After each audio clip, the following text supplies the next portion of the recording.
Talking Birds. Made possible by the generous support of the Birdwatchers General Store, Orleans, Cape Cod. Birdwatchersgeneralstore.com. And by Vortex Optics with the VIP warranty. Their unlimited lifetime promise to keep you and your optic covered. Learn more at vortexoptics.com. Good morning, good afternoon, good evening. Welcome to our show number 1075, live on the 1st of February. We have a lot of snow around here in eastern Massachusetts where we are, and about 1 million dark-eyed juncos at the feeders in our Talking Birds garden. I exaggerate slightly. On today's show, we'll hear about an ongoing project to save hummingbirds. Susan Bonfield from Environment America, which is the facilitator of the coalition behind this hummingbird saving effort, will be our guest on the show today. Last week, we aired an audio postcard from Australia with our own Freya McGregor and a laughing kookaburra, and she is back with another report from down under with another unusual bird. And here she is braving the winds somewhere near Melbourne. Hi everyone, it's Freya McGregor here. In amongst the whistling wind and the flapping door thing on this bird blind, I hope you can hear some soft, squeaky little sounds. They sort of sound like shorebirds, they sort of fly like shorebirds, but they're really bizarre ducks. They're called pink-eared ducks. I'm at the Werribee Western Treatment Plant in Werribee, which is near Melbourne in Australia. This is a really famous birding spot. And these ducks, oh, there go some. Whoop, oh, Australian pelicans scaring them off. These ducks have little pink spots near their ears and these really bizarre bills that sort of, Merlin describes them as having a fang-like appearance. They sort of droop down on the sides, like kind of weird, like vampire teeth things. They've got skinny, stripy, little speckly brown and cream bodies and a rusty butt, and they fly like shorebirds. They're sort of flappy, short wing beats, and they're very bizarre and quite gorgeous in a weird-looking way. There's also freckled ducks out here and Australian shell ducks, 2 brolgas, which are a little bit like sandhill cranes. They were prowling around. There's all kinds of stuff going on. And we're glad for this bird blind because it's keeping us out of this wind.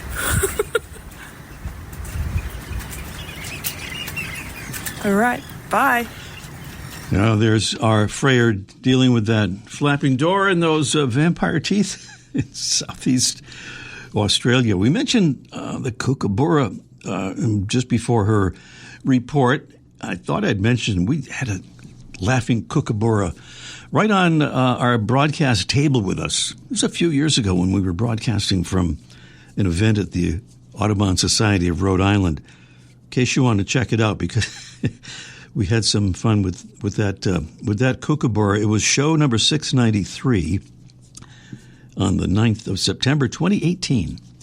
On to our mystery bird contest here. First, though, a reminder, send us an audio postcard. Just grab your smartphone and record what you're seeing or hearing. Send it to Ray at talkingbirds.com. Talking over our mystery bird here. Shame. Some clues here about our mystery bird. We'll do the actual contest a bit later. Our bird is a small, stocky songbird with a long, pointed bill, mostly gray or olive gray all over, except for a yellow spot in front of the eyes, along with a white throat and a black malar stripe, kind of a drooping mustache look.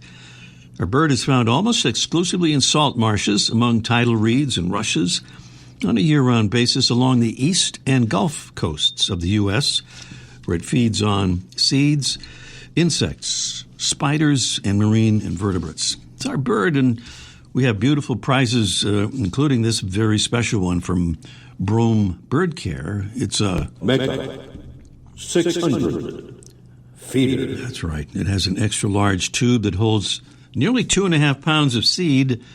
It's also easy to clean. It's chew-proof, squirrels, and it includes the brome seed ventilation system. It helps keep the seed cool and dry. And we have from Plain Products, that's Plain with an E on the end, whose mission is to provide clean, sustainable products in reusable aluminum bottles, not plastic. Good for both your body and the planet.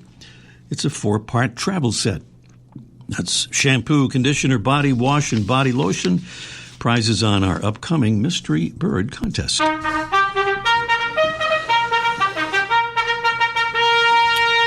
We're fortunate to be able to welcome another Talkin' Birds ambassador, helping us get the word out about the show and birds and conservation, and an ambassador from right here in our home state of Massachusetts today, Luis Garcia from Winthrop, Mass., on the northern shore of beautiful Boston Harbor.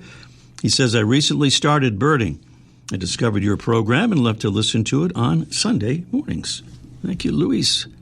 Talkin' Birds listeners, will you join Luis by becoming a Talkin' Birds ambassador? Help us spread the word about birds and birding and conservation. That's what we're about, and we invite you to join our ambassadors family to help us keep doing it. Just go to talkinbirds.com and click on the Get Involved tab at the top of the homepage to do it. We'll get a batch of our beautiful forest green Talkin' Birds info cards out to you, and you can hand them out to family and friends, neighbors, and coworkers at your convenience. Once again, it's the Get Involved tab at talkinbirds.com. Still to come today, we'll talk with Environment America's Susan Bonfield about the coalition her group is leading in the effort to save our hummingbird species. Also today, Mike O'Connor will join us for Let's Ask Mike, almost live from the archive, in which he'll offer some observations about short-eared owls. And up next, today's featured feathered friend, presented by the Bigger and Better BWD magazine, with each large format issue packed with beautiful photographs, illustrations, and in-depth articles ranging from backyard birds to birding abroad.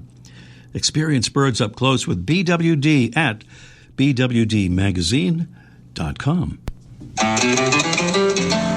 If someone described a bird as looking embarrassed, well, they might be referring to today's featured feathered friend. That would be the red-faced warbler. Sorry about that.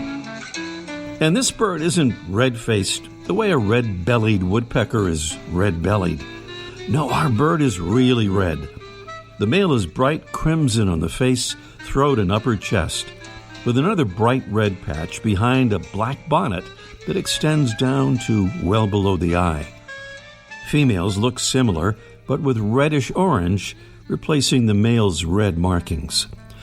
Otherwise, this smallish warbler sports gray back and wing plumage with a whitish breast and belly. The red-faced warbler's main range is in Mexico, but it breeds as far north as New Mexico and Arizona in the U.S., in mountainous conifer and oak forests. It forages for insects among branches and needles fairly high in trees, although its small cup nest of leaves, grass, and pine needles is built on the forest floor, sheltered under logs or shrubs or rocks. This slim warbler is considered a species of least concern globally due to its large range, but it faces threats from habitat degradation in the southwest U.S. as well as in Mexico. The red-faced warbler's song has been compared to the sweet, sweet, sweet tune of the yellow warbler. Here's a sample.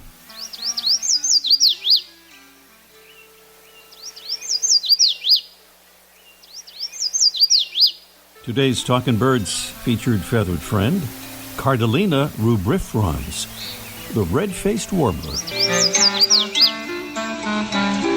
And welcome again to our show, number 1075. Dr. Susan Bonfield is the Executive Director of Environment for the Americas, which is the facilitator of an important initiative called the Western Hummingbird Partnership that aims to build a sustainable hummingbird conservation program. She joins us now to tell us more about the partnership. Good morning, Susan. Oh, we're not hearing Susan just yet, but maybe we will if we try again. Hello, Susan. Hello, Ray. Can you hear me? I can hear you now. Thank you. Great to have you back. Susan, last time you were here, I think it was last February, we talked about World Migratory Bird Day. Today we're talking about one avian family, the hummingbirds. We know that many species of hummingbirds are in decline. How would you describe the overall status of the family? Well, in North America, we have just a few species out of the large number of hummingbirds that exist across the Americas. But of those migratory species, unfortunately, a number of them are in decline. And by the way, the partnership is called the Western Hummingbird Partnership, reflecting the fact that our hummingbirds in the Western North America are the ones in the most trouble, right? Exactly. And exactly. I know I've just read about, and we talked about the Anna's hummingbird being kind of the exception to those declining there. That is correct. So of the migratory species that we focus on, the Anna's hummingbird is the only species in that group that has increased both its range and its population numbers. Mm-hmm. And we think that has something to do with its access to feeders, maybe more than other species somehow?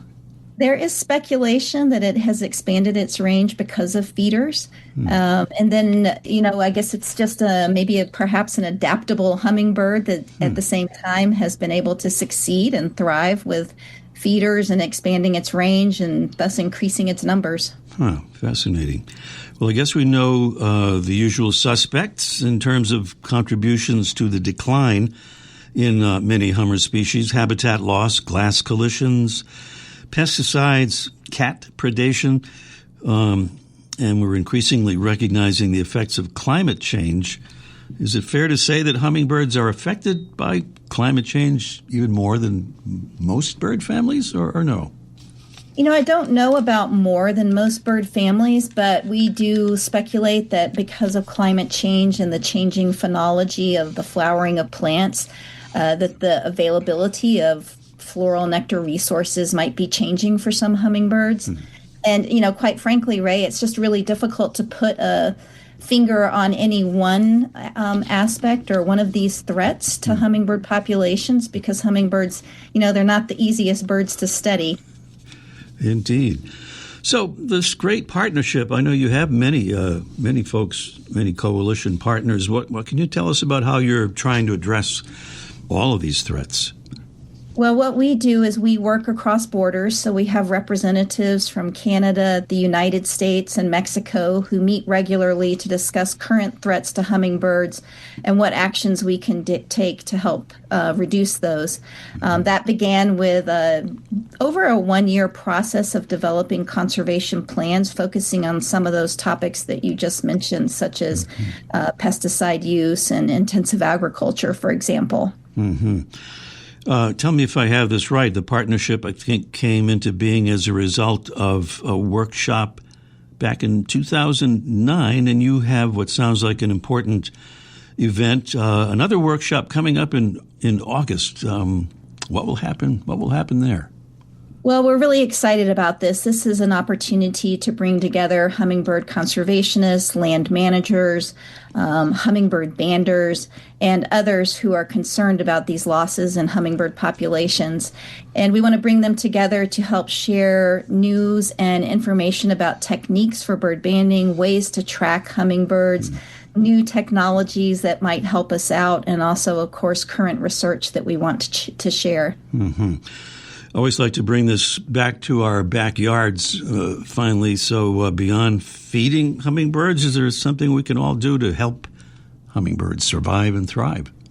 Absolutely. And I would say definitely beyond feeding hummingbirds, making sure that you have the flowering plants that hummingbirds need in your yard and providing a good phenology of those plants so that you have a continuous flowering so that it's available throughout the season whenever they are in your location. Okay, yeah, important to know about that and native plants for those birds. Dr. Susan Bonfield holds a master's in natural resources from the University of Michigan and a PhD in human dimensions of natural resources from Colorado State University. In 2007, she founded Environment for the Americas and is its director. And she joined us today in her role as committee member of the Western Hummingbird Partnership. And there's lots more info about the partnership at this address. I think a pretty easy one to remember. It's westernhummingbird.org, westernhummingbird.org. Susan, thank you for your great work, and we'll be following you in your progress, and thanks for being on the show again. Well, thank you, Ray. Enjoyed it.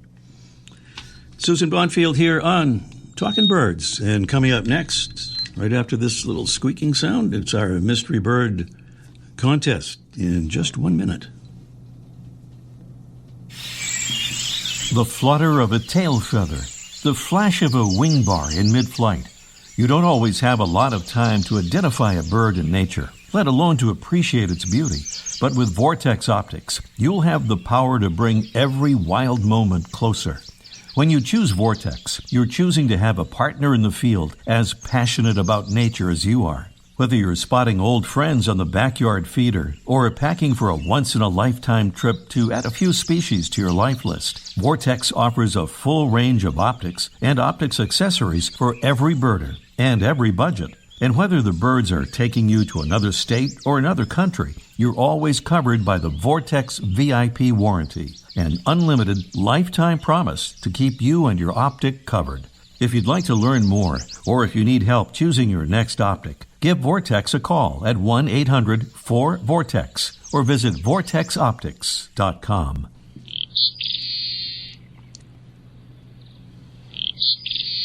Our mystery bird.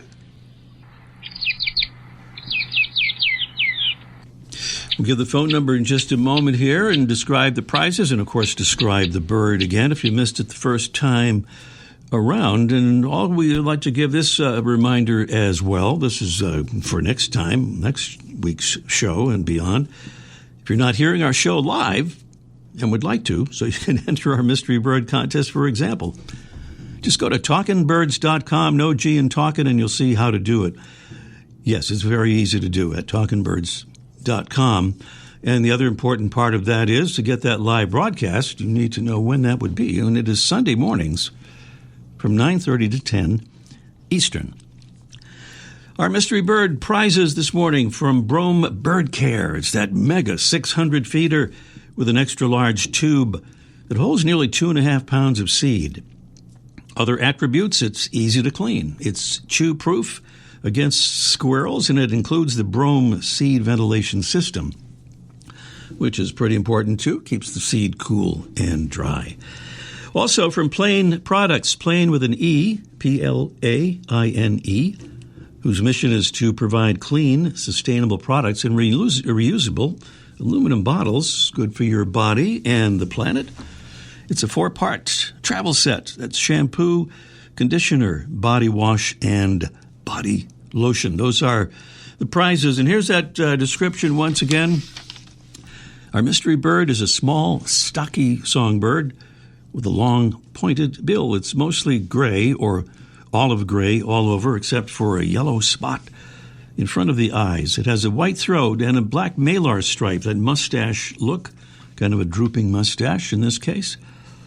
Our bird is found almost exclusively in salt marshes among tidal reeds and rushes, year-round along the East Coast and the Gulf Coast here in the U.S. It feeds on seeds and insects and spiders and marine invertebrates.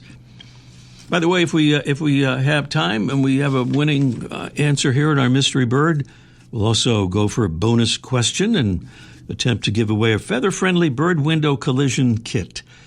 Such a wonderful thing because, we lose millions and millions of birds from window collisions, and not just in skyscrapers, by the way, on our own houses, low to the ground. So it's wonderful to have one of these kits to keep those collisions from not happening or keep them from happening. And, so that's going to be on a bonus question if we have time for that on this morning's show.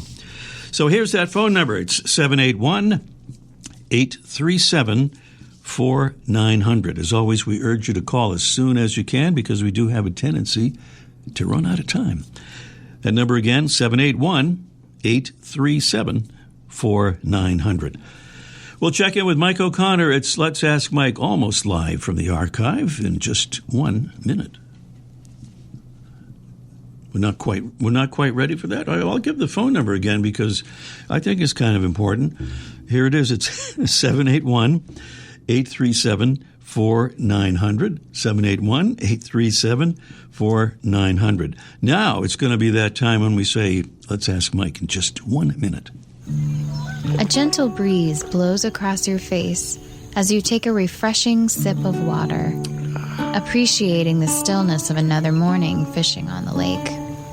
The distant gurgle of a stream reminds you of days spent playing in the creek, the cool, clear water rushing between your toes.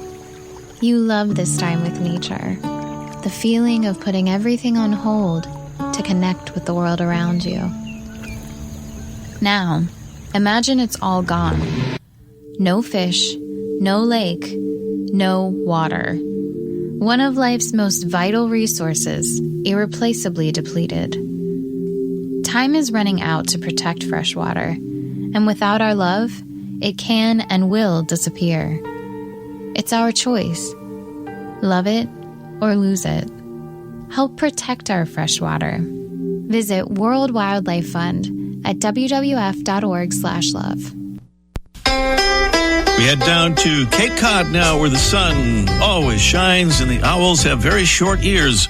Mike O'Connor is down there. Good morning, Mike. I understand you've been spending time at the airport lately. At the airport, right? Up in Provincetown Airport. Yeah. We got to, I think ever since Harry Potter, even non-birders have been interested in owls. The trouble with owls is they're hard to see. They're nocturnal. They're typically secretive, so sometimes we can hear them. Most times we don't see them. But a short-eared owl is a little bit of an exception for that. They're active hunters. They don't necessarily sit and wait for food, but they'll fly low, and they come out sometimes during the day, oftentimes at sunset. They fly at night too, but oftentimes you can see them if you go to the right habitat. And then what's nice about short-eared owls, they're pretty much, in theory, everywhere. They're widespread. They're in all 50 states, and not like snowy owls that just show up once in a while. And even in Hawaii, so when you go surfing this year, Ray, you can go maybe look for short-eared owls. Got my board. But got my wax. So I was looking online, and David Clapp, your friend David Clapp, posted that he had seen a short-eared owl up near the Provincetown Airport. And, I think we both agree that pretty much everything David says he kind of makes up on the spot. He makes it up usually, yeah. Makes it up, right. But this turned out to be kind of true. So, my wife and I jumped in the car the next day, and we drove up. And it was a sunny day. It was like 3:30 in the afternoon. And we drove up to the Provincetown Airport, and it's at the what they call the Province Lands Visitors Center. It was right next door, and we parked there. And I thought I saw something over in the dunes, and so I kind of climbed up on the dunes, and there was David Clapp. That's right. So I was very disappointed. Now, on the other side of the dune was indeed a short-eared owl, and they're fairly tame birds. You don't want to harass stuff, so I didn't want to get too close. But they're not skittish, and I watched it for quite a while, took some pictures, and then it flew off. And for the last couple of days, people have been seeing this owl. Now the downside is these owls are in trouble, at least in the northeast. Their habitat's been disappearing. They're birds of grasslands and farmlands, and all those areas are often turned into housing development, so their population is in decline. But if you're looking for owls, kind of look at the eBird post, and then around just before sunset, go to a wide open tundra, Boone, a dog.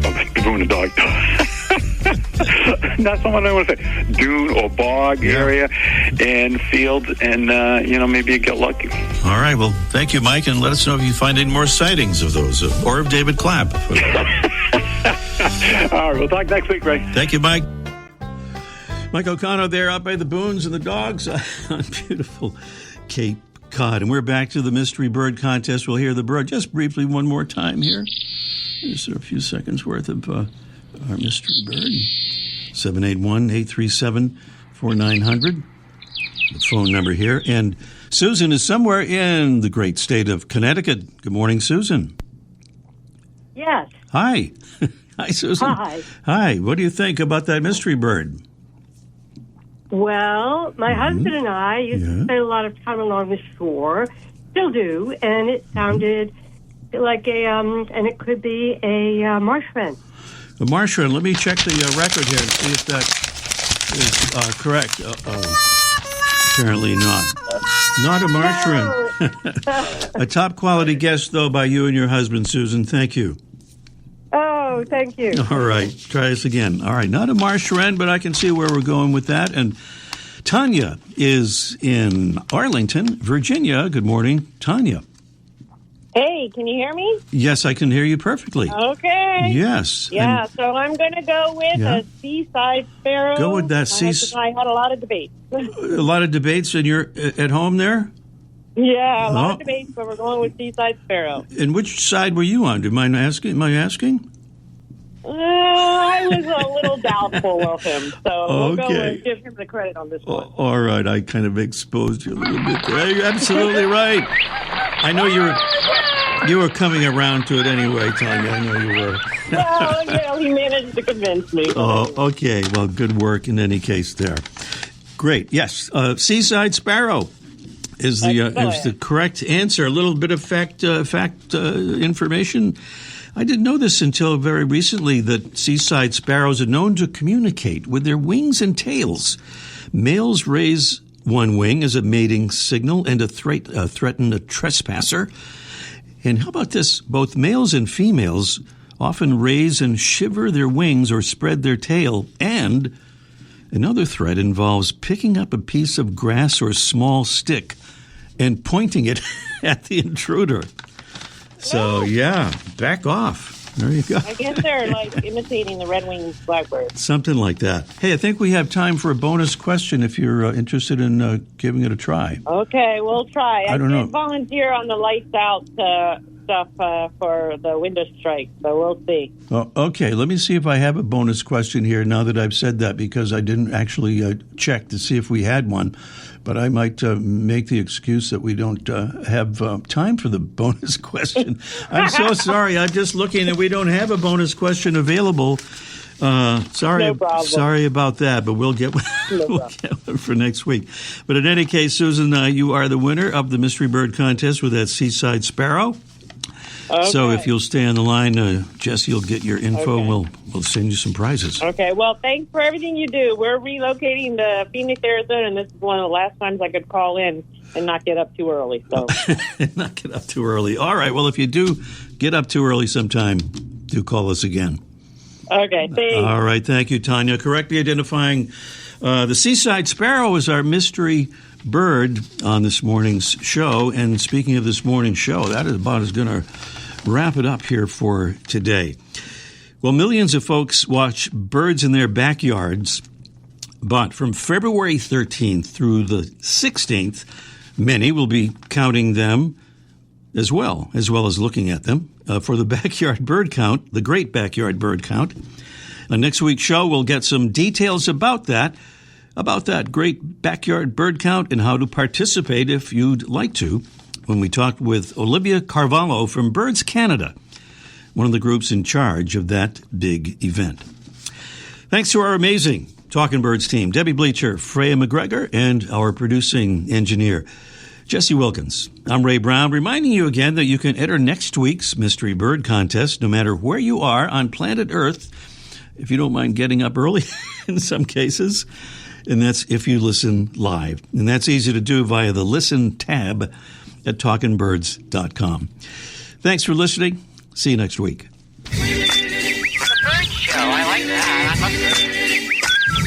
Ray Brown's Talking Birds. Made possible by the generous support of the Birdwatchers General Store, Orleans, Cape Cod. Birdwatchersgeneralstore.com. And by Vortex Optics with the VIP warranty.